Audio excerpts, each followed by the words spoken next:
today is on Internet exceptionalism and intermediary deputization. This is a major section, a major portion of the Next Digital Decade book with some really impressive contributions on what has been, from the start, one of the most contentious sets of issues regarding cyber law and Internet policy in general. This question of exceptionalism and should we treat the Internet differently than other previous types of communications or media technologies or mediums. And then the question of intermediary deputization, which has been a hotly contested matter of law for many, many decades in many, many fields, but has really become even more contested in the Internet space since we have a very unique framework or paradigm for intermediary liability for the Internet because of Section 230 of the Communications Decency Act. So that's what we're going to be discussing today, and what the folks here on the panel all have contributions to the book on this matter. Let me run down our esteemed panel, and it is a really impressive one. We're going to hear today from Eric Goldman, who's Associate Professor of Law at Santa Clara University School of Law and Director of that university's High-Tech Law Institute. Eric is probably the nation's leading expert on Section 230 matters, and if you don't read his blog regularly to find out the sort of daily dish on 230, then you're really missing something, because it's the absolute best free resource on the Internet for cyber law geeks. I'm like Perez Hilton for 230. That's good.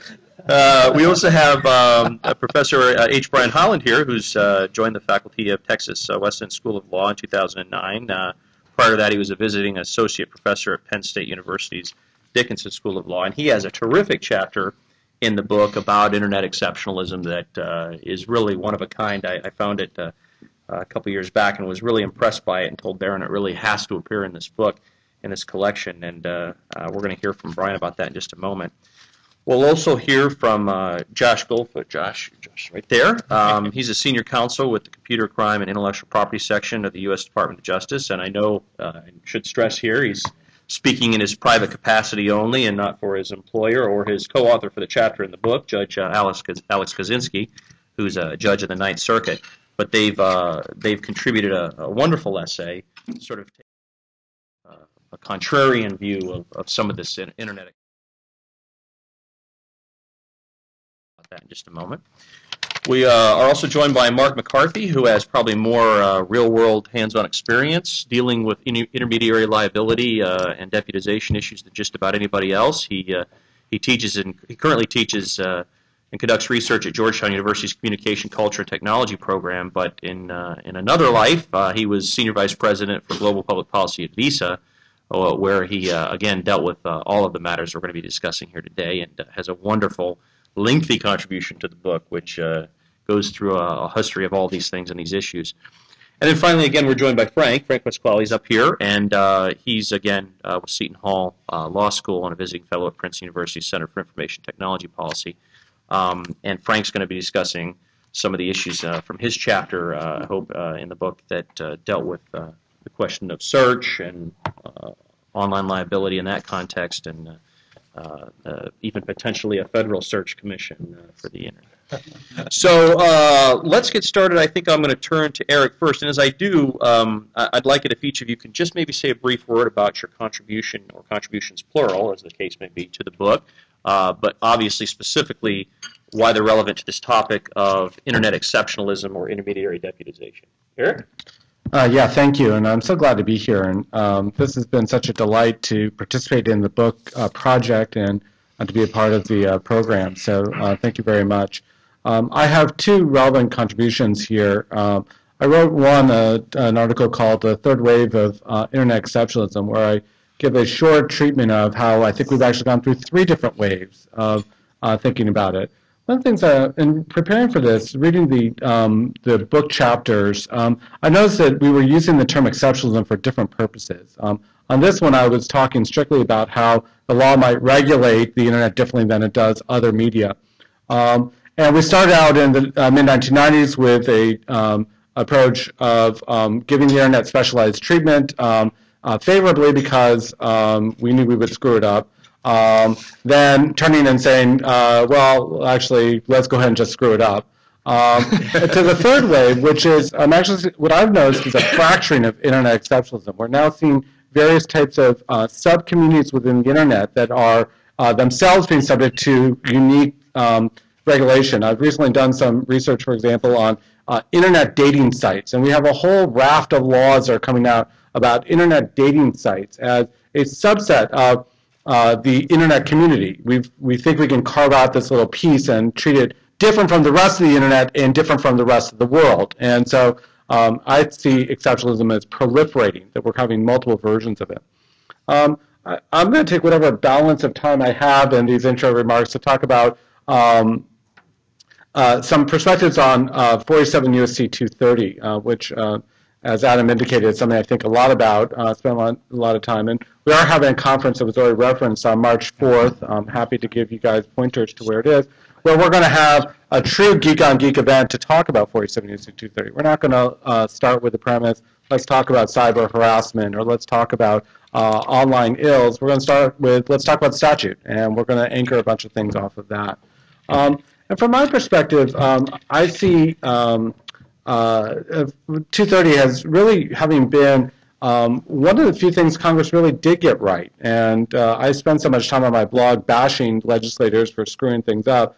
And so I'd like to point to something that they actually got right. And as I think about what's going on in Silicon Valley, and I think about the level of entrepreneurship there, I've seen just an explosion of interest in ways that we can develop new sources of user-generated content, new ways of presenting that user-generated content, and then new ways that people can tap into this new sources of information to build upon them. And to me, I don't know how to define it as truly different than anything I've ever seen before, but it feels different. Well, let me just take it as far as that. That we've got something unique really going on with user-generated content, and so much of the experimentation and entrepreneurship that we're seeing is taking place because there's this huge liability umbrella that sits over the entire industry and says, you can go ahead and experiment and try things that you've never tried before, and don't worry if you're not marching to the industry standard, because you're not going to be liable whichever direction you choose to go. If you're dealing with user content and you have a new approach, the liability lets you experiment with that. And to me, I've seen people who are trying all kinds of neat, interesting, different things that we might not have thought would ever be explored. And to me, so many of those take place only because people are worrying about how to manage their liability and reduce their risk. Let me leave my remarks there, and I'm sure I'll have more to say later. That's great, Eric. And let me turn to Brian Holland now, because I think his remarks and a lot of what we found in his chapter in the book is going to build nicely off of what Eric just had to say. So, Brian, take it away. First of all, thanks for having me. I appreciate it. I'll start by saying that my chapter is sort of divided between two things, and sometimes I think of them as two different parts of the article, two completely different articles. The first is sort of tracing the history of cyber-libertarian exceptionalism and its various ebbs and flows. And the second half, and the part I'm going to concentrate on, is I feel odd to be two people on a single panel defending Section 230. That never happens.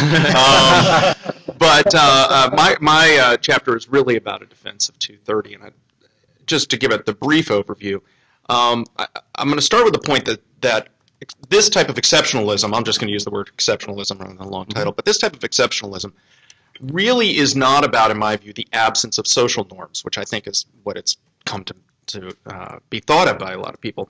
It's the ability to argue about and create social norms within this community, absent some of the sort of draconian imposition of legal norms that exist in real space.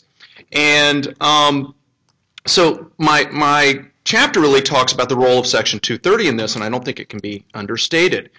Basically, my claim is that despite the fact that sort of the nature of the Internet argument, or the argument that the Internet was ungovernable and therefore would create the ability for exceptionalism, the ground for exceptionalism, 230 provides sort of a modified version of that through working within the sovereign legal system rather than outside of it. And essentially, that the sovereign legal system through the statute has created fertile ground, created conditions that allow some sort of modified exceptionalism to develop. And what I mean by that is that Section 230 sets the initial condition, right? It says that it mitigates certain legal norms, primarily tort norms, but also it's thanks to the Fourth Circuit and some other circuits, a little broader. It's moving broader than that. It sets it mitigates the imposition of those norms, and it allows, by doing so, it allows the online environment to experiment with new norms. Now, there are lots of good arguments, and I think Frank has made some, and others have made some, Mark has made some, as to the limitations of my argument, and I'll address those in a minute. But sort of my, there's a tendency to think of Web 2.0 as a panacea, and I don't want to say that. But a good example are Web 2.0 communities, and the reason that these are a good example of this type of exceptionalism working at its utmost is that what we saw lacking in a big way in a lot of the exceptionalist views, the early exceptionalist views, were enforcement mechanisms, right? That we struggled with the idea that enforcement mechanisms rested with just a few people. And what these Web 2.0 communities have, through virtue of contract, ironically, given what Mark writes, is not only contract, but also, obviously, code and technology, is the ability to enforce social norms. And that creates the ability to have this sort of modified market for social norms. And what I mean by that is that I think Wikipedia is the article is the website I use in the chapter. That given the absence of tort norms within that, or at least for the intermediary, if not for the individuals, in the absence of those tort norms, Wikipedia will attempt, using its enforcement power, which it has demonstrated to quite effectiveness at times, it will allow its users to develop norms by which speech will be regulated within that community. I think the questions, and I'll just leave with this, I think Mark particularly has raised some really good questions about this. Whether or not the law, i.e. the social norms of that community, really will be the norms of that community, or whether the intermediary will overwhelm. Liability questions, it's usually been about ISPs and other types of players. But talk to us about your views on this, specifically your interesting proposal for an Internet Intermediary Regulatory Council. Sure. No, thank you very much, and it's a real honor to be on this panel among some really leading experts in the field. I feel a little bit of an interloper, but I have been thinking a lot about search the past few years.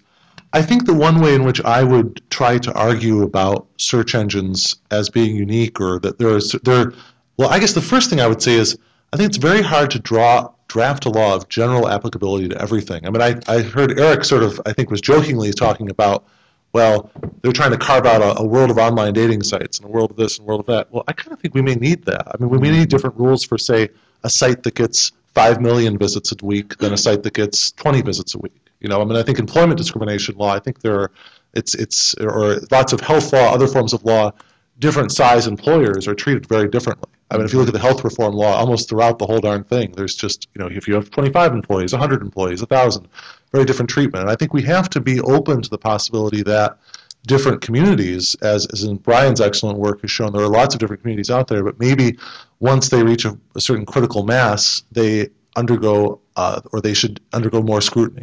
So the idea behind the Internet Intermediary Regulatory Advisory Council, or Regulatory Council that would help out the regulators here, is that when things get big enough, maybe regulators need to understand exactly what's going on within the intermediary. One great article was written by Jeff Rosen about all the people that watch the videos at YouTube. Okay, and YouTube, prides itself. Large intermediaries pride themselves often on watching what goes on at them, and I think that's a really interesting question, and it raises some very difficult issues about, is competition always the solution? Maybe the solution is to have one or two really big intermediaries that we can trust, that can be pretty well regulated, like utility, rather than having 1,000 things popping up and then having to worry about, well, is the contraband just going to migrate from Google to Schmoogle to Boogle to whatever, and so part of my vision that I try to put out there is rather than hoping that competition will always solve different problems, maybe there are some places where intermediaries become powerful enough that we recognize there's a monopoly, a duopoly, what have you, and then say, well, they're quasi-state actors, and they sort of act in a state-like role. So, Frank, before I ask others to comment on that proposal, because I think it's a good launching point for a broader discussion, have you put any more meat on the bones about how such a thing would work, who would serve on it, how they're appointed, where it sits? I mean, Congress's role. Is this the FCC on steroids? Is it something else? I think the key thing is to recognize the limits of expertise at agencies currently. Okay? I think that when the FTC hired someone like Chris Soghoian, and later when it got Ed Felton, I guess he just started a couple weeks ago, major, important, good steps there. And I love what David Wlodek is doing. I think they're really tech aware, and they're really trying to invite in more engineers and others. And I think the key is for regulators to recognize the limits of, say, what lawyers can do. And this was, of course, what Harry Markopolos was always saying about the SEC, right? He said, you want a financial fraud, you can always get it past a lawyer easier than any quant, And I think the same thing could happen in terms of if we don't have regulatory bodies that bring in the economists and the technicians that deeply understand this stuff. That's the key. Bring in this type of advisory council that serves within the agency that can really understand what's going on a day-to-day dynamic basis. I think that's sort of the key. And in my large article that's in the Northwestern Law Review called Beyond Innovation and Competition, I talk about a private sector alternative too, private sector auditing, like what you see with the National Advertising Division of the Better Business Bureau, I believe. With the FTC, there's entities that are affiliated, that are private entities that try to help the FTC perform its role in dealing with false advertising claims. And 95% of these claims are resolved satisfactorily outside of any formal state legal process. You just have a private entity that's trying to solve these things. So I think that's a powerful example too. Let's get some interplay and input on this. Mark, you'd like to start? I'd love to also hear from Brian and Eric. Sure.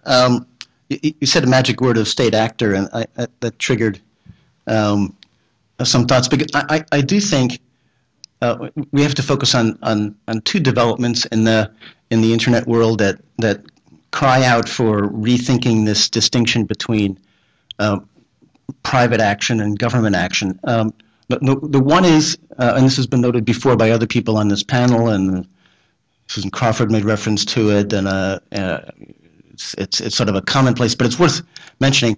The internet is concentrating at just about every single level that you can think of.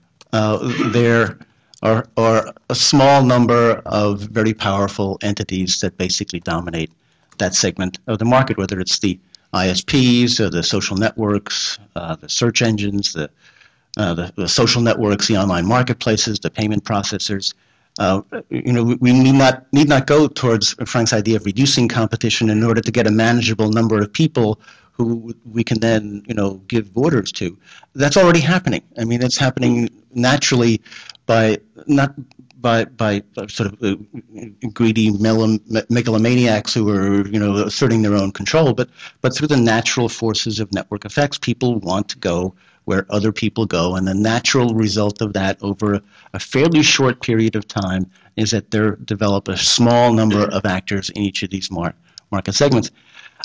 Put that together with the increasing willingness of intermediaries to act as controllers of the conduct and the content of their own users, and you've got a situation that sort of reminds me of the way the Yale law professor Owen Fisk used to analyze the speech market, not as a problem where the government is walking in to tell a speaker on the street corner, please keep quiet, and that's the paradigm harm, but the problem is bottlenecks and gatekeepers. His example was CBS, who restrict speech in ways that are harmful to public debate. We thought we'd gotten away from that. The sort of theme of the Reno decision was that this is a decentralized operation. Everybody's going to be a speaker. So we don't have to worry about the solutions to that problem of bottlenecks and gatekeepers in the first realm of Internet thinking because they aren't there. Well, one of the things we've learned is that they are there and that they are prepared to do things that restrict speech and conduct. And then the question is, what do we do about that? Most of the ideas Fisk had are outdated. I mean, you're not going to bring back the fairness doctrine. You're not going to have, subsidies for public broadcasting as a way of fixing this equal time rule. Yeah. But that sort of thinking, what do we do about entities that are effectively functioning as state actors in the internet? What do we do about that, I think, is a research agenda for people to be thinking about. And maybe if enough people begin to think about ways we can be creative in this area, there'll be some guidance for policymakers to take forward in the public policy debates. So Mark, I'm glad you brought this up. I'm going to turn in just a second to Brian or Eric for a response, but this is something I personally spent a lot of time on, the question of media access theory and the work of Owen Fish, Jerome Barron, Cass Sunstein. I mean, there's a rich history here.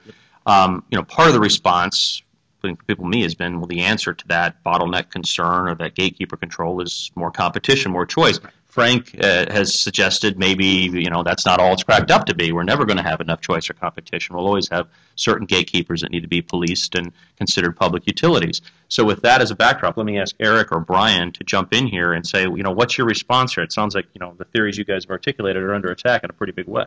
Eric, why don't we start with you? Well, I'm interested in the empirics of the question, whether there's been concentration at every level. Perhaps there's been concentration at certain choke points. And I think marketplaces generally have a power law of competitors within it. So maybe we're just seeing the natural power law reassert itself after a period of wide open entrepreneurship. At least in the areas I think about, I see lots of competition and lots of new entrants trying to slice and dice the consumer base. And so maybe we're just talking about different marketplaces, or maybe we're talking about different layers in the telecom stack. I'm curious about the empirics of it. I'm curious about Frank's statement. And Frank, I don't mean to put words in your mouth. What I wrote down was, maybe it'd be better if we had only a couple of intermediaries, but the ones that we could trust. And to me, that seemed like an oxymoron. I'd like that in a unicorn, please, because I start with I'll trust anybody, right? So if we start with that premise, we end up with a real difficulty and say, okay, well, let's embrace and extend rather than start with a position of distrust that we're going to continue to expect. As Adam is suggesting, withering marketplace competition to hold people accountable for their choices.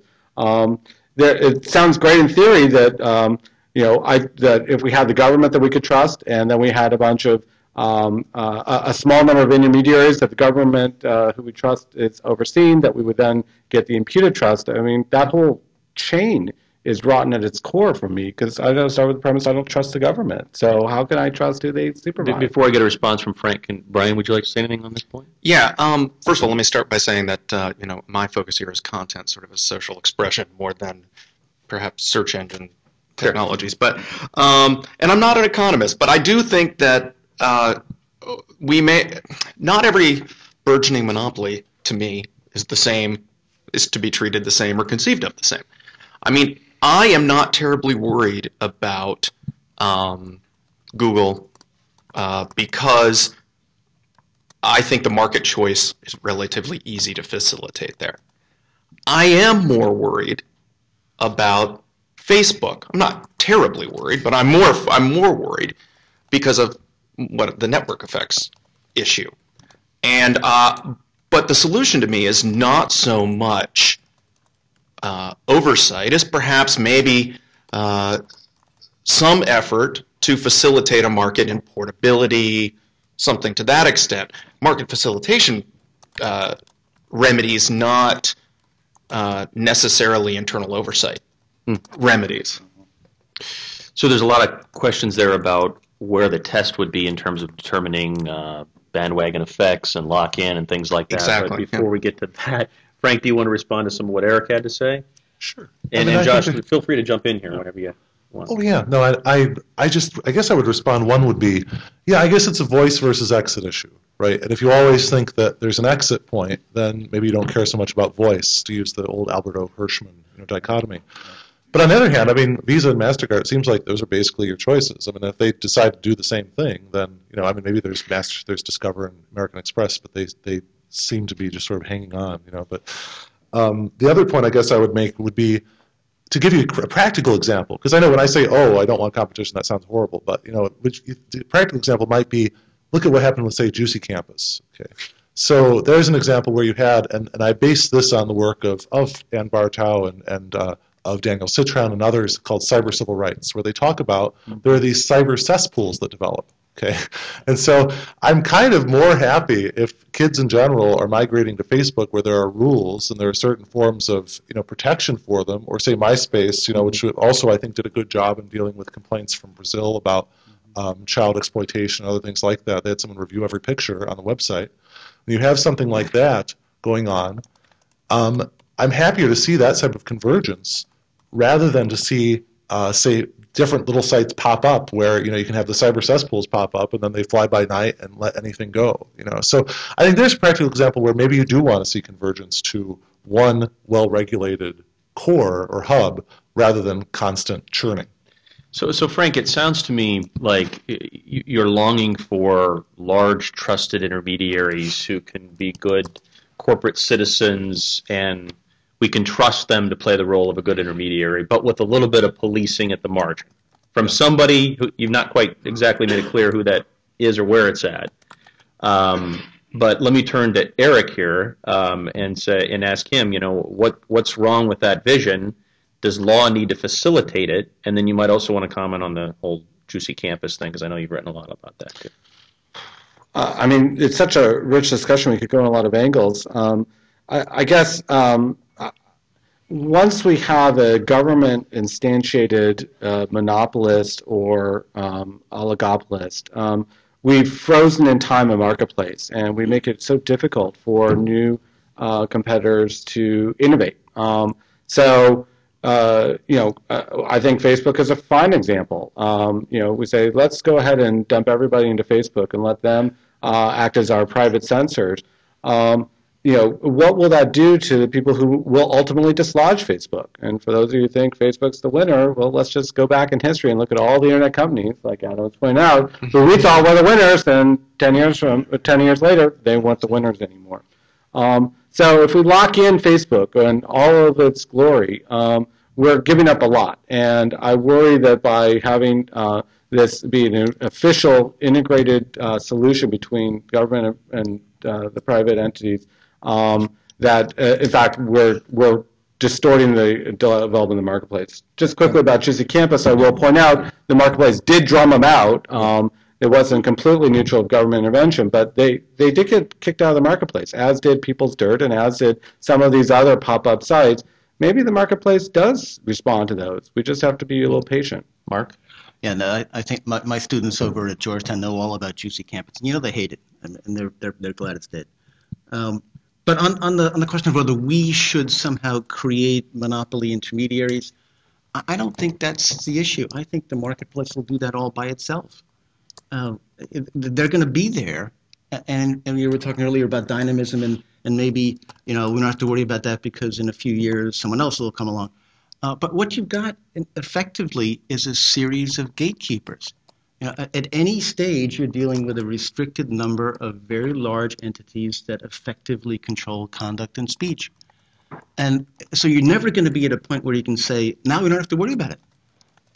The question is always going to be, how do you deal with that circumstance where you have fairly centralized marketplaces with dominant private actors? Well, Mark, let's hear you answer that question, because this is really the core of the debate, right? I mean, when do we change the 230 default? Well, I don't have a good answer. If I had the answer to that, I'd be writing that as a law review article. But I think the real question is to recognize that the solutions to the problem that we tell ourselves, which is that if you just allow marketplace evolution, it'll fix itself. The first step is to recognize that's not going to be the fix. Let me do the empirical question, because I want to direct people's attention to the work of Matt Hindman, who has done a lot of work on the online public sphere. And to some degree, it is just the application of the power law to a lot of different blogs and political websites. But it's pretty clear. When we once thought that there would be a role for anybody who wanted to be a speaker on the internet, it is now straightforward. The top 10 news sites on the internet are not only dominated by the old line media, they have 80 to 90% of the marketplace, and the political blogs are no different. I mean, they're also dominated by a very small number of very, very popular entities. So there are gatekeepers. They do exist now, and if they don't recognize you, you literally don't exist in that internet ecology. But Mark, I want to push back a little on this point, because you're using the term gatekeeper here, and I think to some of our ears, the term gatekeeper maybe means something a little bit different, because in the context of what Matt Himmon's writing about and others about, look at how many people are dominant on YouTube or in blogs. You know, it's what Eric said earlier. It's a classic power law distribution, right? It's an 80-20 kind of thing. That has been the case in every type of media and communication sphere since the dawn of man. A small number of actors or people getting a lot of the overwhelming audience. I'm looking down at Alex Howard here, who's eating into the Twitter world, and 50,000 followers, where I'm sitting on 1,000 or 2,000. And damn you, Alex, Mr. Power Law down there. You know, but the point is that I don't look at Alex as a gatekeeper. I look at him as a very successful voice, and it doesn't mean I don't have an opportunity in this new sphere to still participate and to comment and have an audience. It's only an audience of 1,000 or 2 versus 50 or 55,000, but opportunity does exist. So gatekeeper is a term, I think, wouldn't you say it? You have to be careful about that. Well, but let me, I mean, you're making my point. I mean, you know, you're saying it's always been that way. Yeah, that's the point. The media world, simply because of the economic forces within them, have typically been concentrated markets. And that doesn't, I mean, but we also, go ahead, I'm sorry. Even before we had, you know, we had alternative newspapers. You know, it wasn't just the New York Times and CBS. I mean, there were other ways of getting messages out. We had mimeograph machines. We had fax machines. There are all sorts of ways of getting messages out, which allowed people who were not mainstream and not recognized by mainstream media to communicate with substantial large numbers of other people. But that wasn't the problem that Owen Fisk recognized. The problem that Owen Fisk recognized is that if you wanted to be part of the mainstream debate and not pushed toward the margins, and not kept out of the real public discourse, you had to go through those gatekeepers. And that's still the case. I want to get Eric in here, but I just want to say that in response, I've spent a lot of time writing on this issue. I apologize. I'm taking off my moderator hat really quick. Good. The difference is the barriers to entry and the restrictions on who could speak on the soapbox then were very different than they are now. And, you know, when CBS and other major intermediaries were licensed by our government to say you have so many hours you can do this thing called broadcasting, that's a different world than the one we live in now, where any man, woman, and child can create a blog or a website. And Alex, I know you're itching. Go ahead. I'll allow it. Shout it out. Since you brought me into the conversation, sorry. I just wanted to point out that the top 10 blogs online are not mainstream blogs, right? They're not. It's the Huffington Post, it's Mashable, it's Engadget, it's Perez Hilton, who came out before, it's TechCrunch. You know, Good those point. are all creations in the past 10 years, and they're not the New York Times or CBS or any of them. Although those old school media entities are syndicating them, right? I mean, USA Today syndicates Mashable. Just to throw that out there. So just to push back on that, like anyone who wants to and can pull with the staff. Eric and Brian are pressing to get in here. So Eric first. And on that, Mark seems to be talking about one model of communication, which is what I'll call, for lack of a better term, the mass market communications. But I'm much more interested in the activity that's taking place in the sub-communities, these little micro-communities.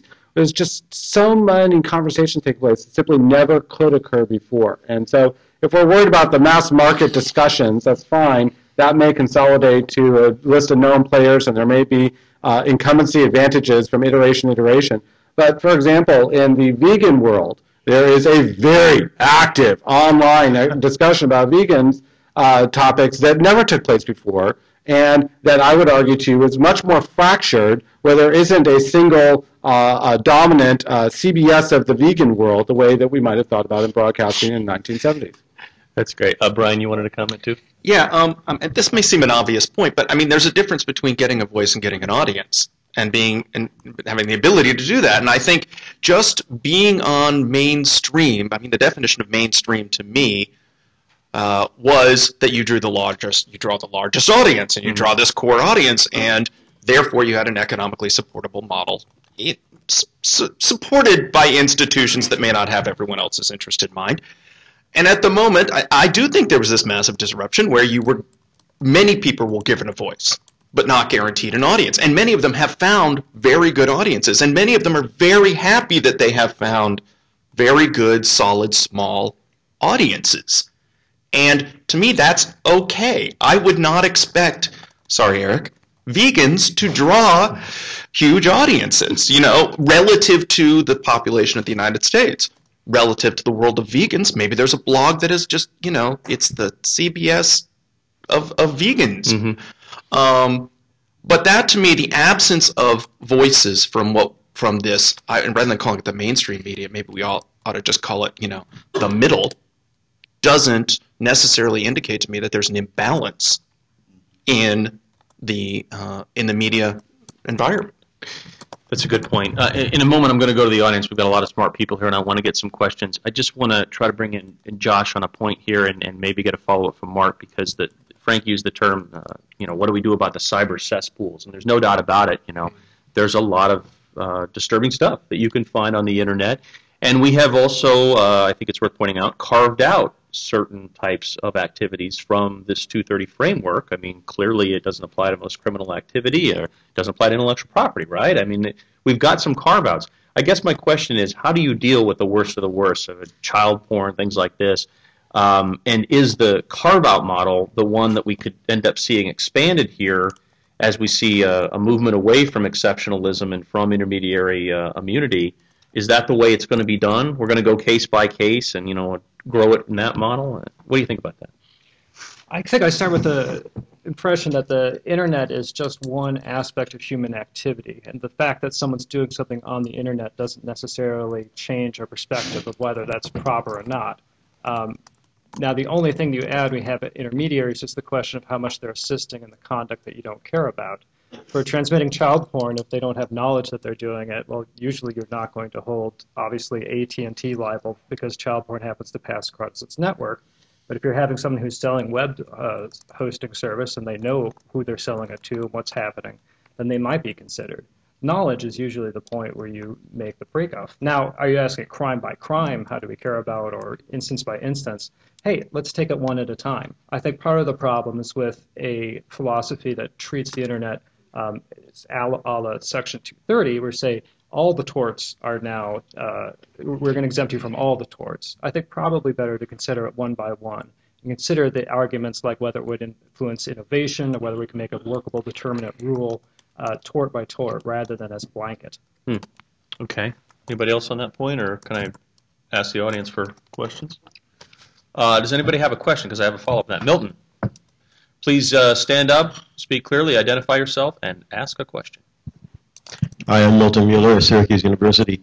I wanted to start with a contrast between what Eric said and what Frank said, and I think it has some important overtones for the direction of your center and the whole approach to Internet governance. So Eric said Congress got a law right, and I agree with him. I think that Section 230 is an example of a government action that establishes a rule that actually enhances freedom by making it clearer what your obligations are, what your responsibilities are, and what they're not. Okay.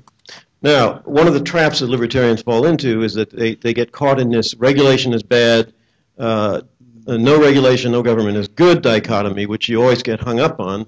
But here's an example of a rule which actually may enhance freedom. You may want to debate this or not. I'll contrast that with what Frank said. Frank wants a public utility model, okay? And as somebody intimately familiar with the history of public utility regulation and how, particularly in the telecom area, we got a gigantic national monopoly public utility, man, I'm totally aware of the political compromises and bargains that go into the creation of a public utility, of the constraints that are opposing, and the paternalism that underlines the philosophy that we can have a good, trusted intermediary that will somehow enact all of these social obligations. So I understand when libertarians are criticizing government intervention that maybe they're criticizing what Frank is advocating, but they shouldn't get pushed into a position where they're also denying the ability of laws, institutions, and governments to make rules that enhance freedom. Frank, you want to comment on that second part about the public utility argument? Oh, well, I mean, I think that there's a lot of very important lessons to be learned from the history of public utilities, and I've learned a lot from your work on networks and states, and I've learned a lot from others, I think, in that area. I guess what I'm trying to say is that my only caution is let's not get into a realm where competition and innovation are our only highest goals. I think there are points at which you have to recognize that there is just going to be one entity. And frankly, I mean, I'm reminded of Paul DeGuide's review of Tim Wu's book In the Nation, where he says essentially, where is the recognition of how good, say, certain of these things have done, the good things that these entities have done? The good, we mentioned the BBC in the last panel, we could think of Bell Labs, we think of other things. I don't think you can sort of write a history where it's all a trail of tears, and I also don't want to be put in a position where I'm just sort of defending every historical sort of alliance between, say, big business and big government. I mean, I think there are ways in which this can be a lot more nimble, and I think that's what I try to get at in my Northwestern article. So, yeah. Braden. Hi, I'm Braden Cox with NetChoice. And I'm wrestling with the idea and the concept of exceptionalism because on the one hand, big fan of Section 230 and much of what Milton brought up and others have talked about was a good thing for free expression and online. But when you go too far with the exceptionalism argument, you invite regulation because people think exceptional cases deserve regulation somehow. And Eric, you brought up the online dating context, and we saw with social networking websites, people think you need to carve out certain areas for certain types of regulation, whether it's for kids or things like that, or even, heck, I was on Good Morning America recently talking about defending online sites because they don't do background checks, but yet people would never assert that for classified ads or any type of older technology, right? So what I'm wondering is why don't we just expand 230 to offline world? Let's just have that C1 exception work for everybody. So I agree with that. I am working on a paper that will try to support that principle, and I will be presenting that at the 470C230 event on March 4th, where I will try to make that case. Good plug. And good plug for Good Morning America, you name dropper. Did you choreograph that? Anybody want to comment on that more broadly? Let me just say one more word, that's a pretty important point. Which is, I think we've learned something from this experiment with giving the internet this immunized free space. And I think some pretty remarkable things have occurred that we would never have thought of. And so that's where I actually come back and say, okay, maybe we can replicate some of that offline because we've seen what a great experiment we've had online. So that's kind of how I get there. Adams. Yeah, sure, Brian. Sorry. I think it's actually important to recognize, especially in the realm of 230.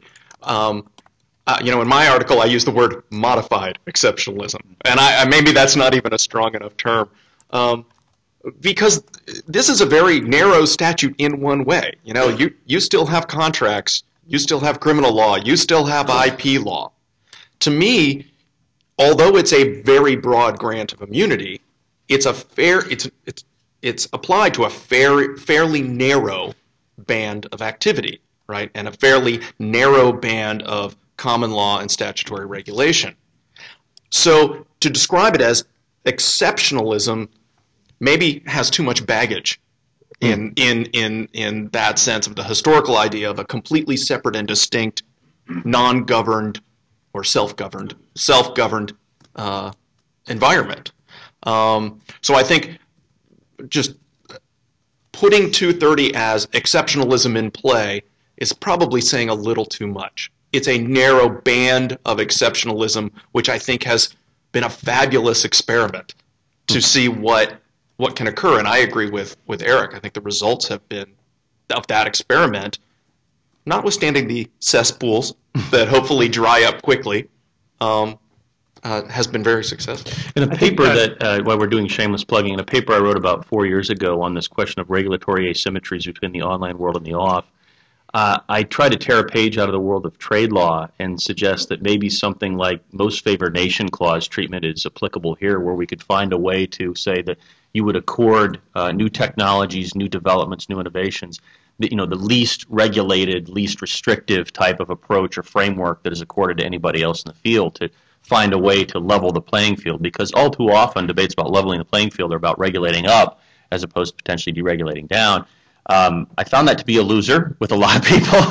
They didn't like the sound of that because they said, well, gee, we don't regulate any content on the internet, and the context of this law review article was about free speech. and it was called Why Regulate Broadcasting? And I suggested the way to get out of this mess is just treat broadcasting more like the internet.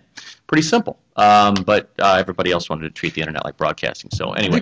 When you talk about expanding 230 to the offline world, it could be talking about a lot of different things. But the general principle of secondary liability has proved helpful in a lot of contexts. A big one, probably products liability. You can sue Walmart because the trinket you bought from China hurt you and the family.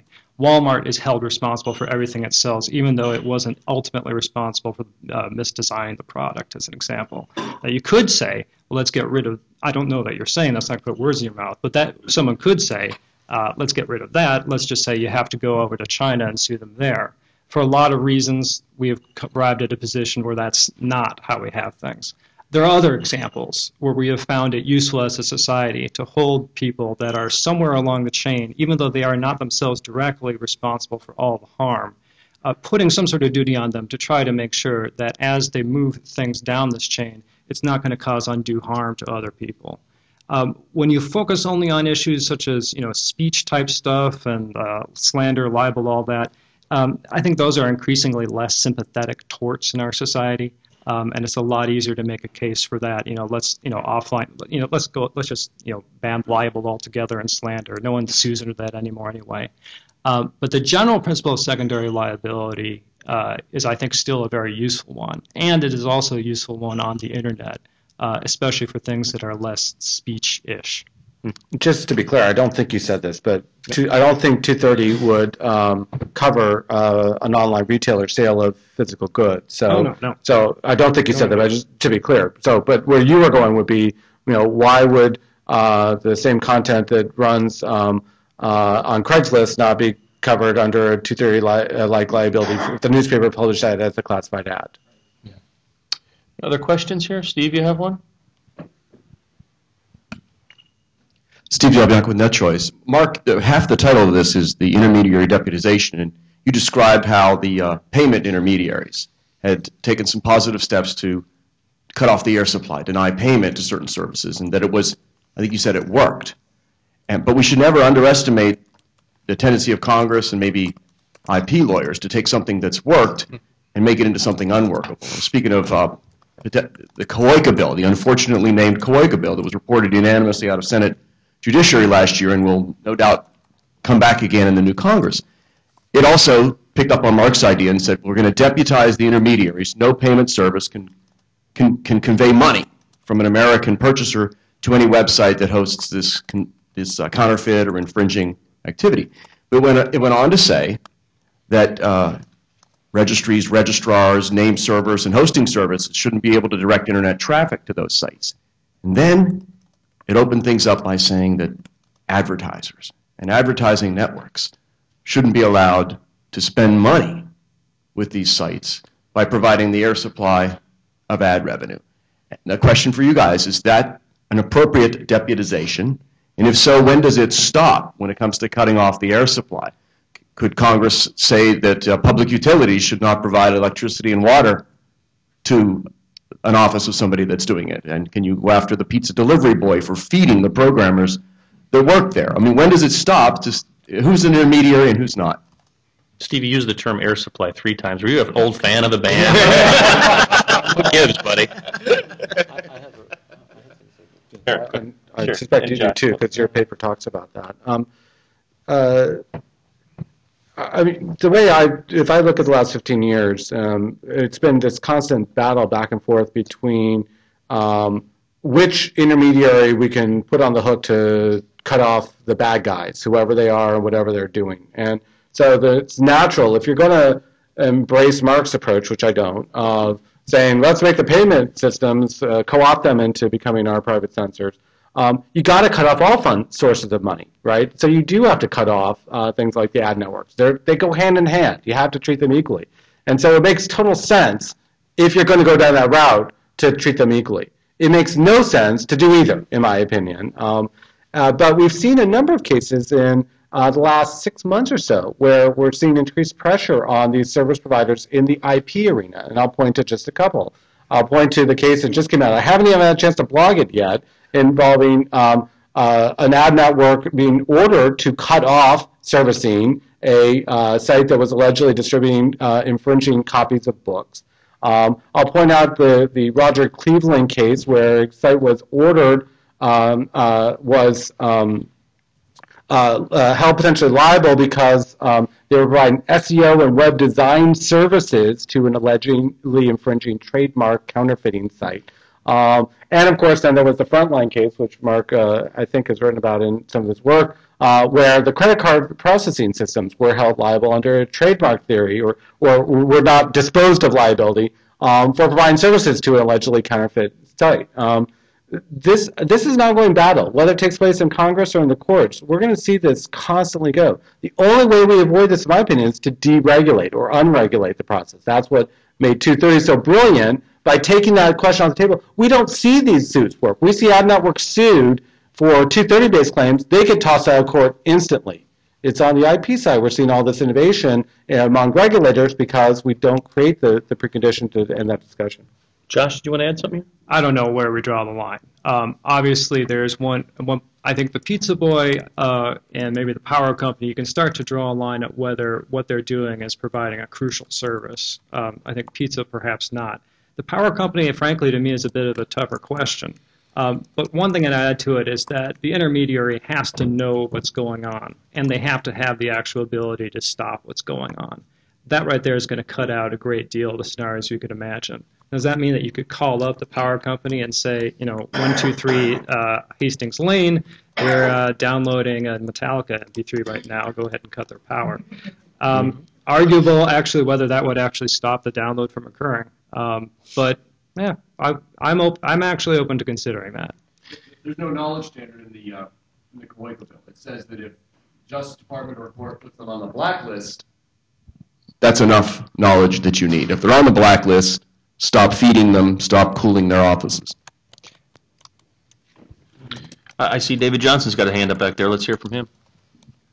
I'm David Johnson, New York Law School. I'm struck by the fact that you haven't really said very much about what was originally the reason that people thought the Internet was exceptional, and that is that it was global, and that it put people in communication across national boundaries. And the use of the word deputized here strikes me as raising the interesting question, deputized by whom? If half of the users of Facebook are not in the U.S. and we're using their network power to set rules that affect everyone else. So I guess my question is, how do you take this set of ideas, what should be given some kind of exceptional treatment and who should be deputized to enforce rules, to a global level? And I think it's not an accident that the cases you always mention are the ones where there is broad global consensus against child pornography or whatever. But when you get to areas where different areas of the world have very different views about what the rules ought to say, how does that work? Great question. Deputization is a difficult term for many of the reasons you mentioned. Perhaps a different question is, who gave Facebook the power? I think Facebook users gave Facebook the power. And if you are a Russian citizen using Facebook or a French citizen using Facebook, by the fact that you are asking an American company for all these services means that if that American company decides to stop giving you those services for some reason, to the extent that that's an exercise of power, it's something that you did yourself. The key thing about the Internet's global stature is that, of course, local governments have control over the local affiliates of the global entities that provide these services. And so they can take what is intrinsically a global communications network and reduce it down to a local communication operation. You're seeing this in country after country after country. That's the fact of the matter. Now, what is doesn't dictate what ought to be, and what's real doesn't have to be rational, so we have to think carefully about whether this makes sense. And that's where, when I talked before, we've got to do some sort of really careful cost-benefit thinking. You've got to get down into the empirical detail to see if a particular action by a particular country at a particular time for particular purposes really does make sense. But I think that's where the fight's going to be, at the level of discussion of particular efforts Because I think governments have learned that if they want to control the internet, even though it's intrinsically global, they can just grab onto a local intermediary and there they go. There was one other question. I think we have time for maybe one more back there. Hi, I'm Jonathan Allen. I'm a lawyer with Rini Karan in D.C. I'm wondering, just a question for the panel, if anyone thinks that the FCC's changes with the net neutrality rules have played into a change in the role of the ISP as an intermediary deputy. For example, the no blocking rule is supposed to allow for a pass-through of lawful traffic, and certainly some ISPs at the NPRM stage had concerns that they might be deemed arbiters. There are references in the new rules to carve-outs for Section 230, for example, but I'm wondering if there's been any change in this role based on these FCC rule changes. Interesting. Anybody? Eric? What I've seen is that the net neutrality discussion has really got everyone thinking, where else would we like neutrality? And Frank has obviously been thinking about that, and the search neutrality. Like, well, you know, we're talking about net neutrality at one layer, let's talk about it at some other layers as well. Maybe it's a good idea that should migrate. And so in that sense, I do see this recursive effect that net neutrality has had. We weren't having, I think, the discussion about the idea of search neutrality in 2005. We didn't have that vernacular. We talked in a different vernacular. And we've seen the conversation change because of the fact that everyone has been discussing this thing called net neutrality. So it strikes me kind of like the deputization process. I apologize for using the term. But this process is trying to go out and find, well, let's go see who we can put in charge of third parties and make them responsible. We're seeing the same kind of nose counting going on in the internet area. Well, who else should be neutral? And in that sense, I think it's a very unhealthy discussion because it doesn't do a very good job about distinguishing between the different layers in the telecom stack. But let me just try to drill down one layer more, because if we got to the point where the new net neutrality regime became full-blown common carriage, regime for internet operators, I mean, this does have a direct bearing on the 230 question, does it not? I mean, there are going to be implications there. I mean, you're going to be expected to play ball differently if you're deemed a common carrier, and therefore maybe policing and liability changes with the nature of your carriage status. Frank, you're itching to say something on that? Well, just very quickly, I mean, I think there's a really fun Tim Wu article called on Slate called "Has AT&T Lost Its Mind?" And it was referring to a fight, their fight to be able to monitor and do deep packet inspection, et cetera, he thought should naturally lead them to have the types of responsibilities that they wanted to evade via 230. Right. Of course, this was responded to by Scott Cleland's "Has Tim Wu lost his credibility?" So, there's an interesting debate there, but I think there's a really important balance that has to be struck. And I think my key concern is let's not create some sort of super entity that for some purposes, like maximizing profits, can sniff everybody's packets, but then when it comes to stopping all these sort of illicit activities, says, "Oh, we can't do that. We can't do that for you." Well, we'd have time for one more if there is one, but if not, we'll go ahead and adjourn. Looks like there's not, so it looks like we're up to our coffee break now, just about to it. I'll remind everybody that panel 3 starts at 3:40, so please be back in here. But please join me in thanking this wonderful panel for this discussion.